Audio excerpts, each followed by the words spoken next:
The moment someone calls the police during an active emergency, the real emergency is no longer the only problem. That thought hit me the instant I heard Susan Whitmore raise her phone and announce that she was reporting me while paramedics were still working just a few yards away.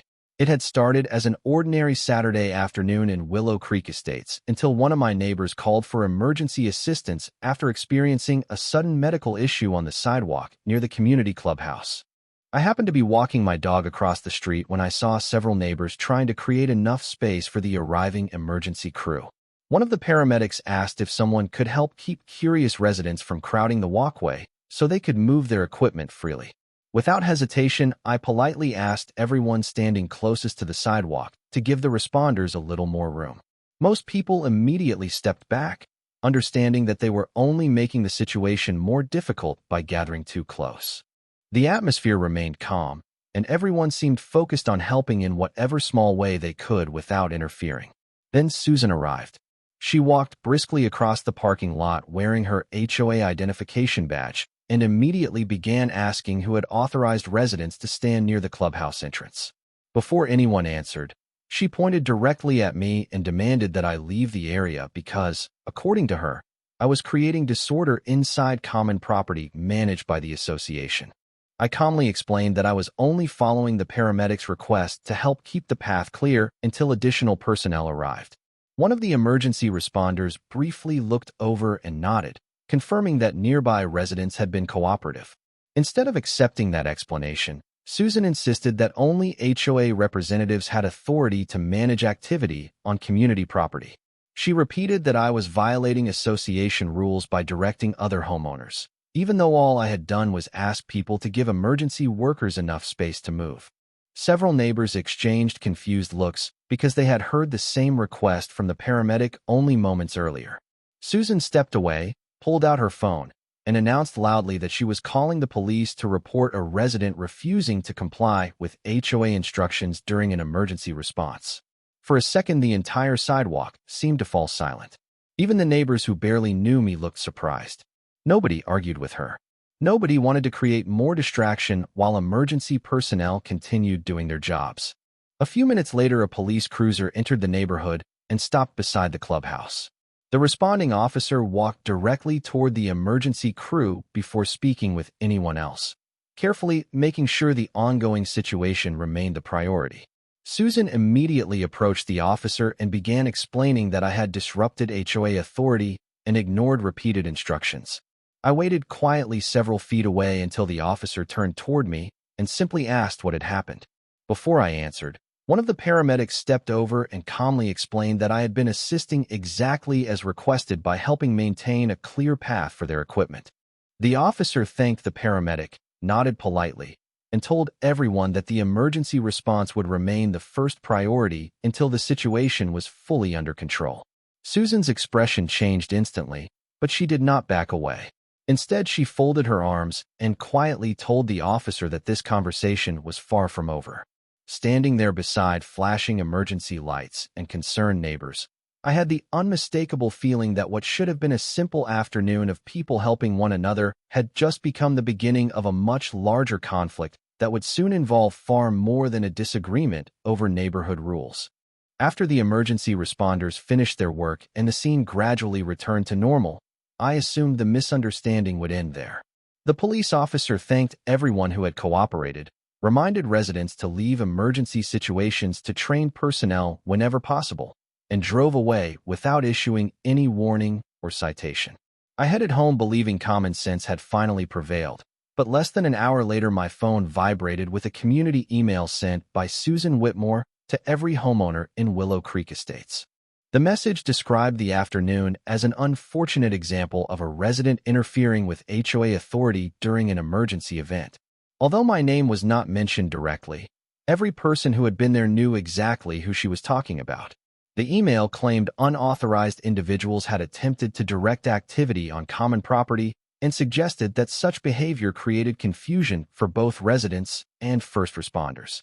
Reading those words felt surreal because dozens of neighbors had watched a paramedic ask for help clearing the walkway before Susan ever arrived. Within minutes, my inbox began filling with messages from people asking whether I had seen the announcement. Some simply wanted to know what had actually happened. Others admitted they were confused because what they witnessed did not match the description in the email. Before I could answer everyone, another envelope appeared in my mailbox bearing the familiar HOA logo. Inside was a formal notice accusing me of violating community conduct policies by disregarding instructions from the association president during an active incident. The letter proposed a disciplinary hearing the following week and warned that financial penalties could follow if the violation was upheld. I read every sentence carefully, hoping to find at least one reference to the emergency responders who had asked for assistance or the police officer who had spoken with everyone involved. There was nothing. The document focused entirely on my supposed refusal to comply with HOA leadership. That evening, my neighbor Karen Lewis knocked on my front door, carrying her phone. She quietly showed me a short video she had recorded while standing across the street. The clip clearly captured the paramedic asking nearby residents to keep the walkway open before Susan entered the scene. Karen admitted she had recorded the moment only because she planned to send the video to her sister after describing how calmly everyone had worked together. She never imagined it would become important evidence. As we watched the recording, another neighbor, David Collins, joined us and said he had overheard the responding officer thank the paramedics for managing the area professionally. David also remembered the officer speaking respectfully to me before leaving without expressing any concern about my actions. Suddenly, 3 separate versions of the afternoon existed. There was the event dozens of people had witnessed, the official email distributed by the HOA, and now the video quietly sitting on Karen's phone. Later that night, another community message arrived announcing that the board would discuss resident conduct during emergencies at the next HOA meeting. Susan encouraged homeowners to attend so future incidents could be prevented. As I finished reading, I realized the discussion was no longer about one confusing afternoon. It had become an effort to shape how the entire neighborhood remembered what had happened, and I had a growing suspicion that the facts themselves were about to become the most important residents in Willow Creek Estates. The following morning, the atmosphere throughout Willow Creek Estates felt noticeably different. Neighbors who usually exchanged quick greetings now stopped for longer conversations, quietly comparing what they had personally witnessed on the day of the emergency. Nobody seemed interested in spreading rumors. Instead, people were trying to understand why the official email from the HOA sounded so different from the event they remembered. Karen sent me the original video file rather than a compressed copy, making sure the recording still displayed the exact date and time. She told me she wanted to preserve everything exactly as it had been captured in case anyone later questioned its authenticity. Later that afternoon, David stopped by carrying another unexpected piece of information. His home security camera overlooked part of the clubhouse parking lot, and although it did not record the medical response itself, it clearly showed the police officer arriving, speaking with the emergency crew first, and then calmly talking with me before leaving without any visible confrontation. The footage also showed Susan approaching the officer immediately after the cruiser arrived, reinforcing the sequence of events everyone had described. As we reviewed both videos together, another neighbor named Rebecca Morgan called and asked whether I would meet her at the community walking trail. She explained that she had been standing much closer to the sidewalk during the emergency and remembered hearing the paramedics specifically thank nearby residents for making enough room to move equipment safely. Rebecca admitted she had remained quiet after receiving Susan's email because she assumed someone else would correct the record, but after seeing the disciplinary notice delivered to my house, she felt she had a responsibility to speak honestly about what she witnessed. That evening, several homeowners gathered informally outside the mailbox area, not for a planned meeting, but simply because everyone seemed to have questions. Instead of heated arguments, the conversations remained calm. One resident recalled seeing the officer smile politely before driving away. Another remembered that the emergency responders had never appeared distracted by the neighbors who were helping maintain space around the walkway. Every recollection sounded remarkably consistent, even though the people sharing them had not discussed the incident beforehand. Then another unexpected development occurred. A maintenance employee who regularly worked around the clubhouse quietly mentioned that the exterior security cameras covering the entrance and parking lot continuously recorded activity and stored footage for several weeks unless it was manually overwritten. That single comment immediately caught everyone's attention. If those recordings still existed, They could verify the timeline from multiple angles without relying on anyone's memory.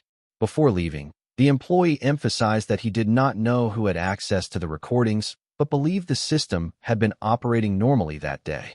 Later that night, I logged into the homeowner portal to review previous HOA announcements related to emergencies and community safety. I found several newsletters encouraging residents to cooperate with emergency personnel whenever assistance was requested, yet none suggested that homeowners should ignore direct instructions from first responders in favor of HOA leadership. The contrast between those published guidelines and the recent disciplinary notice was impossible to overlook. Sitting at my kitchen table with printed emails, Karen's video, David's camera footage, and notes from multiple neighbors, I realized the situation was changing in an important way. The discussion was no longer based on competing opinions. Independent witnesses, time-stamped recordings, and even the HOA's own published guidance were beginning to align into one consistent account, making it increasingly difficult for any alternative version of the story to stand on its own. 2 days before the scheduled disciplinary hearing, an unexpected phone call changed the direction of everything. The caller introduced himself as Michael Turner, a former member of the HOA board who had resigned the previous year. He explained that several neighbors had contacted him after hearing about the notice I received, and he wanted to meet because something about the situation reminded him of earlier disagreements over how the board documented important incidents. We met at a small public park just outside the neighborhood, where he carried a folder filled with old board materials he had kept after leaving his position. Michael explained that during his time on the board, every significant event involving police, fire departments, or emergency responders was supposed to be documented using a standardized reporting process that included witness statements whenever possible. He was surprised to learn that an official disciplinary notice had already been issued only hours after the emergency, because he knew the association normally waited until all available information had been reviewed. He also remembered repeatedly encouraging the board to avoid making public statements before gathering independent accounts from everyone involved. As our conversation continued, Michael showed me copies of older policy documents explaining that HOA authority should never interfere with emergency operations and that board members were expected to cooperate fully with responding agencies. Those written policies sounded completely different from the tone of the recent community emails. Before we finished talking, Michael encouraged me to keep every document exactly as I received it, because consistency would matter more than opinions if the facts were ever reviewed carefully. Later that afternoon, another surprising development unfolded. Karen called to tell me she had spoken with the property management office after asking a routine question about community camera footage. She was politely informed that exterior security recordings were automatically preserved whenever an unusual event occurred on common property, especially if emergency services responded. Nobody confirmed what the recordings showed, but learning that the files had likely been retained gave several neighbors renewed confidence that the complete timeline still existed somewhere beyond personal phones and home security systems. That evening, David stopped by carrying printed screenshots from his camera showing the exact arrival and departure times of the police cruiser. The timestamps closely matched Karen's recording and Rebecca's recollection of the sequence of events. None of us had planned to compare evidence so carefully, yet every new piece seemed to reinforce the same timeline. As if that was not enough, Rebecca forwarded an email she had received from another resident who had quietly attended previous HOA meetings. The message claimed that Susan often preferred issuing public announcements quickly to control confusion before rumors spread, but some board members had occasionally expressed concern that early statements could unintentionally omit important details. The email contained no accusations, only observations from someone familiar with past discussions. That distinction made it even more credible. The following morning, another neighborhood announcement appeared in every homeowner's inbox, reminding residents that the upcoming hearing would focus solely on maintaining community standards and asking everyone to avoid discussing the matter publicly beforehand. Ironically, that request seemed to have the opposite effect. More residents began quietly sharing their own memories, photographs, and notes because they wanted the complete picture to exist before any decision was made. Looking across the growing collection of videos, policies, emails, witness accounts, and archived documents spread across my dining room table, I realized something important had happened without anyone planning it.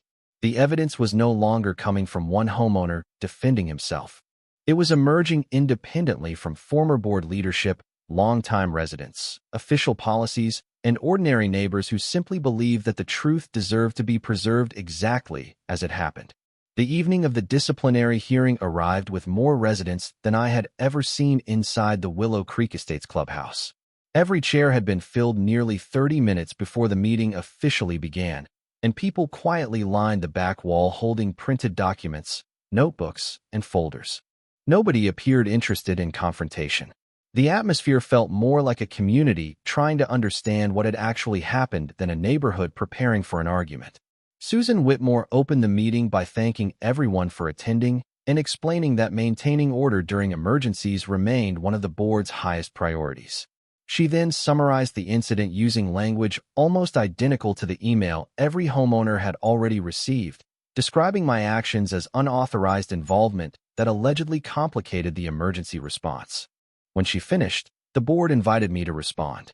Instead of making a speech, I calmly explained the sequence of events exactly as I remembered them and emphasized that I had only acted after a paramedic requested additional space around the walkway. I avoided criticizing Susan personally because the issue was no longer about opinions. It was about whether the timeline matched the available evidence. Karen then asked for permission to play the short video she had recorded from across the street.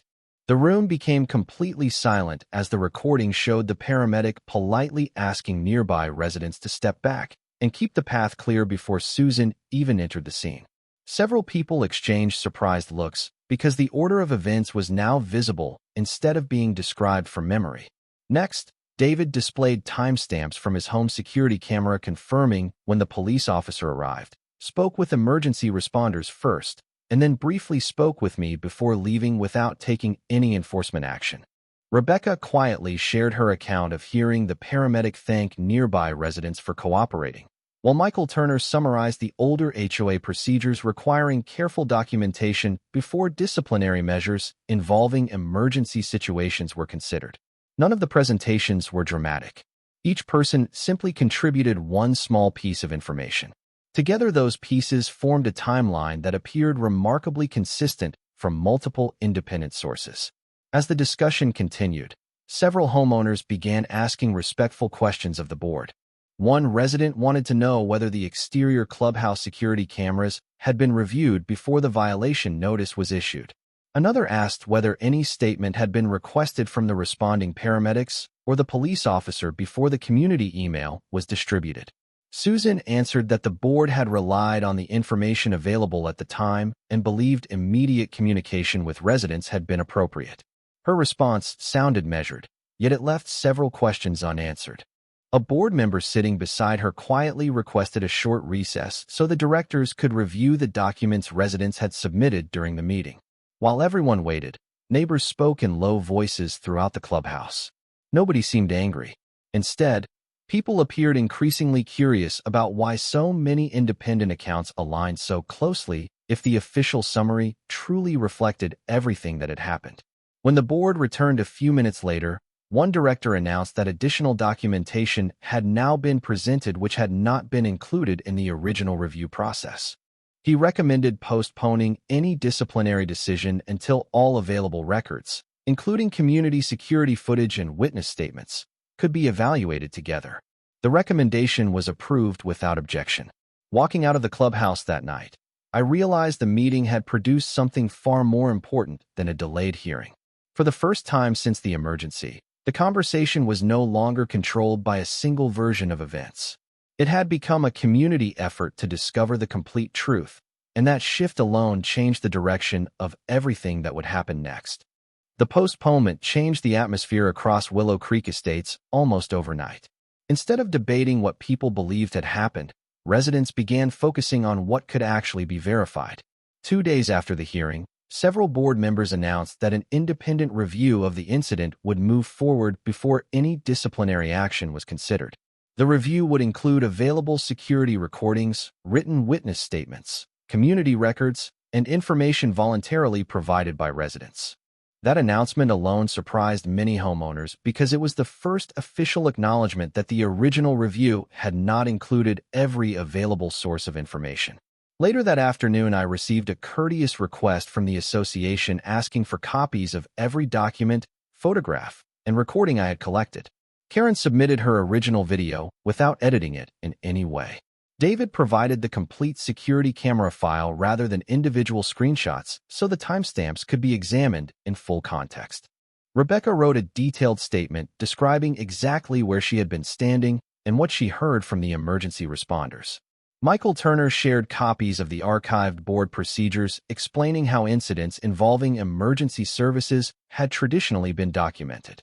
Every submission was organized according to the date and time it had been created, making the overall timeline easier to understand. The following morning, another development caught everyone's attention.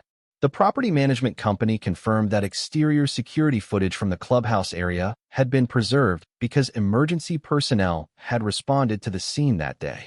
Although the recordings were not immediately released to residents, the review committee confirmed they would be examined alongside the other materials already submitted. That news spread quickly throughout the neighborhood because many people believed the community cameras could answer questions no personal recording was able to capture. Later that week, I received a brief phone call from the police officer who had responded to the incident. He explained that he could not discuss confidential matters, but confirmed that he had been asked to verify the sequence of events reflected in the official records. His calm and professional tone reassured me that the review was focusing on accuracy rather than assumptions. Around the same time, several emergency responders provided general descriptions of how residents had cooperated during the incident without discussing any private medical details. Their comments consistently emphasized that maintaining clear access around the scene had been helpful to the response effort. None of those statements suggested that nearby residents had interfered with emergency operations. As more information became available, even homeowners who had remained completely neutral started noticing how closely the independent accounts matched one another. The conversations around the neighborhood shifted noticeably. Instead of asking whether someone had been right or wrong, people wondered why the earliest community communication had failed to reflect the broader picture that was now emerging. Susan continued performing her responsibilities as HOA president, but she spoke far less during informal gatherings and directed most questions to the review committee rather than answering them herself. That change did not go unnoticed by longtime residents who were accustomed to seeing her lead nearly every discussion. By the end of the week, the growing collection of witness statements, recordings, archive policies, security footage, and official timelines had transformed the situation into something much larger than a disagreement between two neighbors. It had become a careful examination of how important decisions should be made when facts are still developing. And for the first time since the emergency occurred, it seemed increasingly likely that the final outcome would depend not on authority or reputation, but on the simple consistency of independently verified evidence. Nearly a week after the review began, another special meeting was announced, and this time the notice explained that the review committee would present its findings before the board considered any further action. By early evening, the clubhouse was once again filled with residents, but the atmosphere felt noticeably calmer than before. The uncertainty that had dominated the previous meeting had been replaced by quiet anticipation. Everyone understood that the discussion would now focus on documented evidence rather than personal opinions. The committee chair opened the meeting by explaining that every submission had been reviewed independently before being compared as part of a complete timeline. Karen's original video, David's security recordings, Rebecca's written statement, Michael Turner's archived policy documents, and the preserved community camera footage had all been examined together. The committee emphasized that none of the evidence had been altered and that each source had been evaluated according to the date and time it was created. A large display screen showed a minute-by-minute sequence beginning with the arrival of the emergency responders. The community camera confirmed that the paramedic requested additional space around the walkway before Susan approached the area. Karen's recording captured the same request from a different angle. David's security footage then showed the responding police officer speaking with emergency personnel before talking with either Susan or me. When those recordings were synchronized using their timestamps, the order of events matched almost perfectly. The committee then presented another important discovery. Copies of the initial incident summary prepared shortly after the emergency differed from the description later distributed to homeowners through the community email. The earliest notes focused primarily on managing the emergency scene, while the later communication placed much greater emphasis on alleged resident misconduct. No one suggested that anyone intentionally created false information, but the committee concluded that the public summary did not fully reflect the sequence established by the available evidence. Michael Turner was then invited to explain the historical reporting procedures he had followed during his years on the board. He calmly pointed out that previous emergency-related reviews had always included witness statements before disciplinary recommendations were considered. Several current board members acknowledged that those additional steps had not been completed before the notice was delivered to my home. The committee also summarized general comments received from emergency personnel, all of which consistently described nearby residents as cooperative during the response. Those observations aligned with every independent witness statement already collected.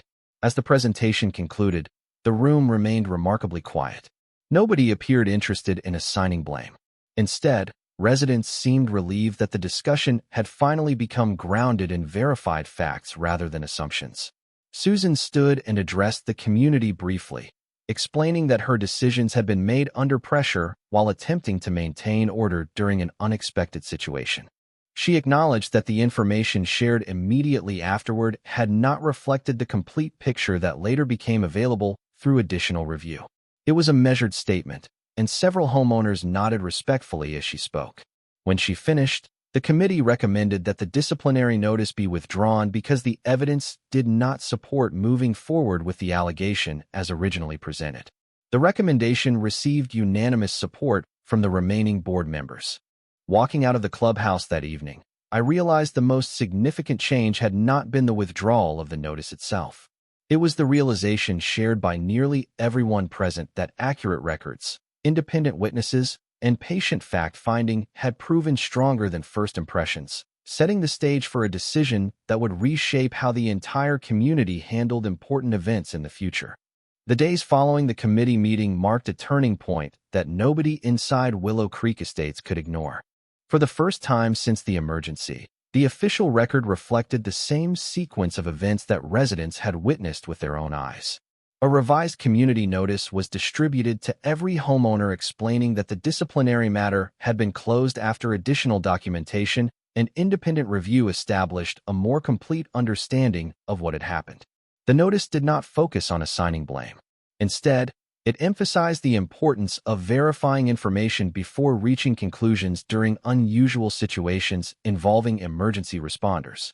Many residents quietly commented that the new message sounded completely different from the earlier announcements because it acknowledged the value of witness statements, security recordings, and careful fact-finding. During the next board meeting, the review committee presented several recommendations designed to prevent similar misunderstandings in the future. One proposal required that no disciplinary action related to emergency events could move forward until all available recordings, written statements, and official observations had been reviewed together. Another recommendation required every emergency-related communication sent to homeowners to identify whether the information was preliminary or fully verified. The suggestions received strong support throughout the room because nearly everyone understood how much confusion had grown from incomplete information. Susan Whitmore remained present throughout the discussion, listening carefully as each recommendation was explained. When invited to speak, she acknowledged that important decisions made during stressful situations deserved a more structured review process before becoming official community communications. Her remarks were brief and respectful, and several residents appreciated that the conversation had shifted toward improving procedures instead of continuing personal disagreements. Michael Turner then shared a final observation from his years of board service, reminding everyone that trust inside any neighborhood depended less on authority than on transparency. Karen, David, and Rebecca quietly thanked the committee members for taking the time to examine every source instead of relying on assumptions. Their comments reflected what many homeowners were already thinking. The outcome had been determined not by louder voices or stronger opinions, but by independent evidence that consistently supported the same timeline from multiple perspectives. Over the following week, additional homeowners volunteered to help organize community records so future board members would have easier access to historical policies and previous decisions. A digital archive was proposed, allowing meeting minutes, approved procedures, and official notices to remain available for every resident to review. The idea received overwhelming support because people recognized how valuable clear documentation had become throughout the entire process. Walking through the neighborhood a few days later, I noticed conversations had changed completely. Neighbors were no longer discussing accusations or rumors. Instead, they talked about new safety procedures, better communication, and the importance of working together whenever emergency responders entered the community. The tension that had lingered for weeks slowly disappeared, replaced by a renewed sense of cooperation. Looking around at familiar homes and familiar faces, I realized the greatest reversal had not been the withdrawal of one disciplinary notice. It was the transformation of an entire community that had learned firsthand how easily incomplete information could divide neighbors and how powerfully patience, documentation, and honest participation could restore confidence once the full truth finally came into the light. Several weeks later, Willow Creek Estates felt like a different neighborhood, not because the buildings had changed, but because the way people worked together had quietly evolved.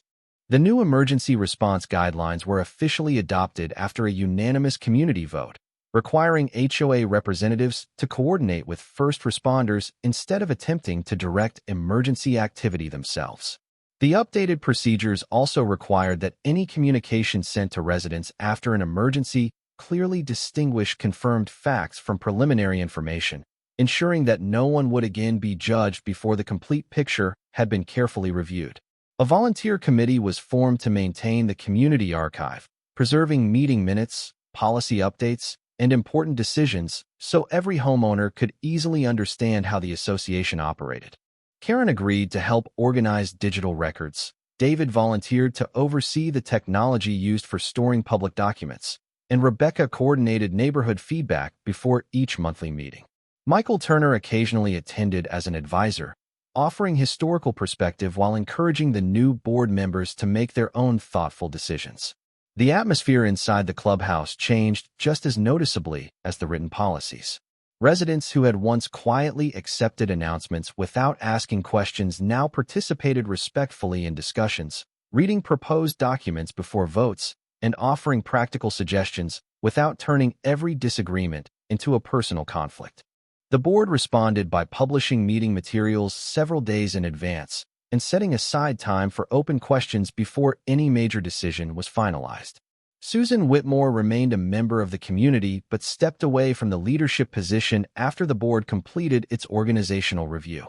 During her final meeting as president, she thanked the residents for their patience throughout a difficult period and expressed hope that the new procedures would benefit everyone in the years ahead. Her remarks were brief, sincere, and received with quiet respect. No one celebrated her departure because most homeowners understood that the real victory belonged to the community itself rather than any individual. One Saturday morning, nearly 2 months after everything had begun, another ambulance entered Willow Creek Estates to assist a resident experiencing a medical concern. This time the response unfolded smoothly from beginning to end. Neighbors immediately gave the emergency crew plenty of room. The HOA representatives remained available only if assistance was requested, and everyone understood exactly where their responsibilities began and ended. Watching the responders move efficiently through the neighborhood without unnecessary confusion reminded me how much had changed in such a short time. After the vehicles departed, life returned to normal almost immediately. Children rode their bicycles along the sidewalks. Neighbors resumed conversations across their front lawns, and the quiet rhythm of the community continued without interruption. Standing in my driveway that evening, I thought about the folder that still sat inside my home containing emails, witness statements, photographs, and printed policies.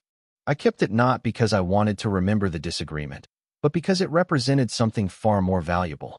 It reminded me that patience is stronger than impulse, that evidence is stronger than assumptions, and that respectful people working independently can uncover the truth without raising their voices.